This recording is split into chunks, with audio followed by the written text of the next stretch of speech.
ಚುನಾವಣೆಯನ್ನ ಗೆಲ್ಲಲು ಪಕ್ಷಗಳು ಉಚಿತ ಕೊಡುಗೆಗಳನ್ನು ಘೋಷಿಸುತ್ತಿವೆ. ಇದನ್ನು ನಾನು ವಿರೋಧಿಸುತ್ತೇನೆ. ರಾಜ್ಯ ಬಜೆಟ್ ಪೂರಕವಾಗಿ ಅಭಿವೃದ್ಧಿ ಕೆಲಸಗಳಿಗೆ ಮೊದಲು ಆದ್ಯತೆ ಕೊಟ್ಟು ನಂತರ ಉಚಿತ ಕೊಡುಗೆಗಳ ಬಗ್ಗೆ ಯೋಚಿಸೋದು ಜವಾಬ್ದಾರಿಯುತ ರಾಜಕೀಯ ಪಕ್ಷಗಳ ನಿಲುವಾಗಬೇಕು ಎಂದು ಕೇಂದ್ರ ಹಣಕಾಸು ಸಚಿವೆ ನಿರ್ಮಲಾ ಸೀತಾರಾಮನ್ ಪರೋಕ್ಷವಾಗಿ ಕಾಂಗ್ರೆಸ್ ಪಕ್ಷಕ್ಕೆ ಟಾಂಗ್ ಕೊಟ್ಟಿದ್ದಾರೆ. ಥಿಂಕರ್ಸ್ ಫೋರಂ ಕರ್ನಾಟಕದ ವತಿಯಿಂದ ಜಯನಗರದ ಆರ್ವಿ ಡೆಂಟಲ್ ಕಾಲೇಜಿನಲ್ಲಿ ಆಯೋಜಿಸಿದ್ದ ಸಂವಾದ ಕಾರ್ಯಕ್ರಮದಲ್ಲಿ ಉಚಿತ ಕೊಡುಗೆಗಳ ಕುರಿತು ಪ್ರಶ್ನೆಗೆ ಉತ್ತರಿಸಿದ ಅವರು, ಚುನಾವಣಾ ಸಮಯದಲ್ಲಿ ಉಚಿತ ಕೊಡುಗೆಗಳ ಭರವಸೆಗಳನ್ನು ನೀಡಲಾಗುತ್ತೆ. ಅಧಿಕಾರಕ್ಕೆ ಬಂದ ನಂತರ ಬಜೆಟ್ ಪರಿಶೀಲಿಸಿದ ನಂತರ ಅದು ಸಾಧ್ಯವಿಲ್ಲ ಅಂತ ಗೊತ್ತಾಗುತ್ತೆ. ರೈತರಿಗೆ, ಬಡವರಿಗೆ ಉಚಿತ ವಿದ್ಯುತ್ ನೀಡುವ ಭರವಸೆ ನೀಡಲಾಗುತ್ತಿದೆ. ಕೆಲವು ರಾಜ್ಯಗಳಲ್ಲಿ ಇಂತಹ ಭರವಸೆಗಳನ್ನು ಈಡೇರಿಸಿ ಉತ್ಪಾದನಾ ಕಂಪನಿಗಳಿಗೆ ಹಣ ಪಾವತಿ ಮಾಡಲಾಗ್ತಿಲ್ಲ ಅಂತ ಹೇಳಿದ್ದಾರೆ. ರಾಜ್ಯದ ಆರ್ಥಿಕ ಆರೋಗ್ಯವನ್ನ ಗಮನದಲ್ಲಿಟ್ಟುಕೊಂಡು ಭರವಸೆಗಳನ್ನ ನೀಡಬೇಕು ಮತ್ತು ಅದರ ಬಗ್ಗೆ ಸಂಪೂರ್ಣ ಪಾರದರ್ಶಕತೆ ಇರಬೇಕು. ಉಚಿತ ಕೊಡುಗೆಗಳನ್ನ ಸಹ ಬಜೆಟ್ನಲ್ಲಿ ತೋರಿಸಬೇಕಿದೆ. ವರ್ಷದ ಕೊನೆಯಲ್ಲಿ ಅದನ್ನ ಮತ್ತೆ ಪರಿಶೀಲಿಸಬೇಕಿದೆ ಎಂದು ಅಭಿಪ್ರಾಯಪಟ್ಟಿದ್ದಾರೆ. A lot of people consume social media where influencers are the new financial experts. I know that there was some talk on regulating or giving guidelines to financial influencers. Your thoughts on whether that needs to be regulated? At this stage, I'm not having any proposal before me for regulating them.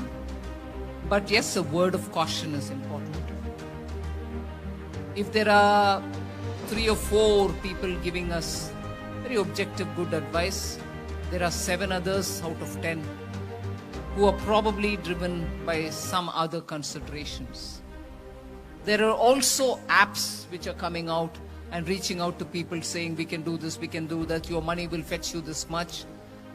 Many of whom are Ponzi, the apps on which we are working with the ministry concerned, the MeitY ministry, and with the Reserve Bank, and clamping down on them like never before, so that we don't get those Ponzi apps taking away hard-earned money. So, social influencers, influencers are all out there, but a very strong sense of caution is required in each one of us to make sure that we do double-checking, counter-checking, talking with people. Don't go as a flock into something because somebody else has gone and you also go without doing your due diligence. We have to be careful. It's our hard-worked money. You earned it, you saved it, you protect it. Madam Minister, Karnataka, the state that you represent, ranks number 2 in GST collection, is the highest FDI collector amongst all states, is ranked 1 in Niti Aayog's Innovation Index, which comes as no surprise, contributes a GDP of 8.7% and has an increased tax collection this year. If you were auditing Karnataka's fiscal management, what would be your inputs as well as what would you keep as is? I will not bring any freebies.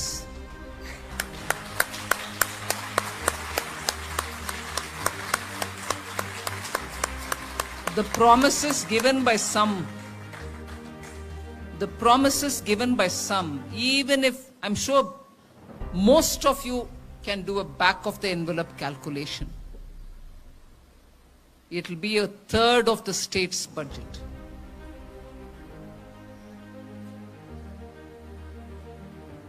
Instead of giving freebies, which is more on the principle of entitlement, they are poor, they have to be given free electricity. They are poor, therefore they have to be given monthly this much amount. They are poor, therefore I will give them this. Will have to be well within your budget. Nobody is against. We also gave free food grains. We continue to give as per the Food Security Act even now. But these are part of the budget.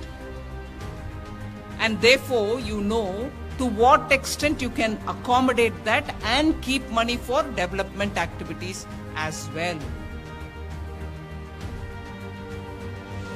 But if it is going to take away huge amount of your budget, will there be money to develop the state? Or is that going to depend on other considerations which are not transparent?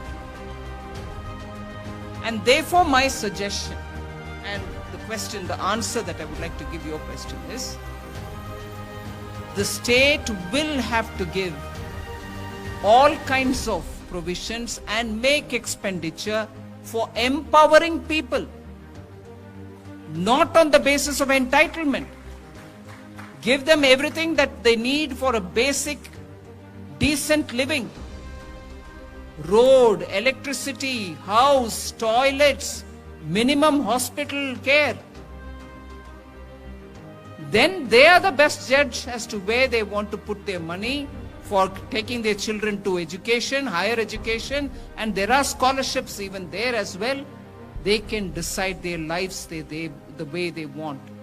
So make sure you get affordable electricity so they can pay it.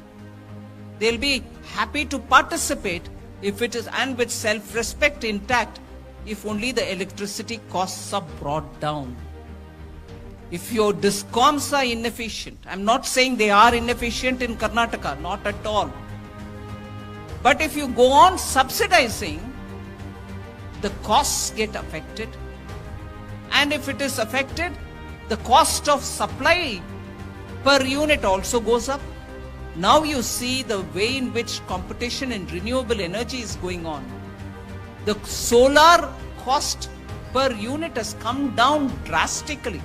Only several years ago, in the early years of Prime Minister Modi's tenure, 14 to 16, solar energy used to be bid for 14 rupees 25 paisa, then 12 rupees 35 paisa, like that.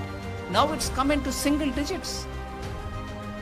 So if you're able to blend renewable, bring in cost of production lesser, make sure the payments to the Gencos are done in time, electricity costs will come down.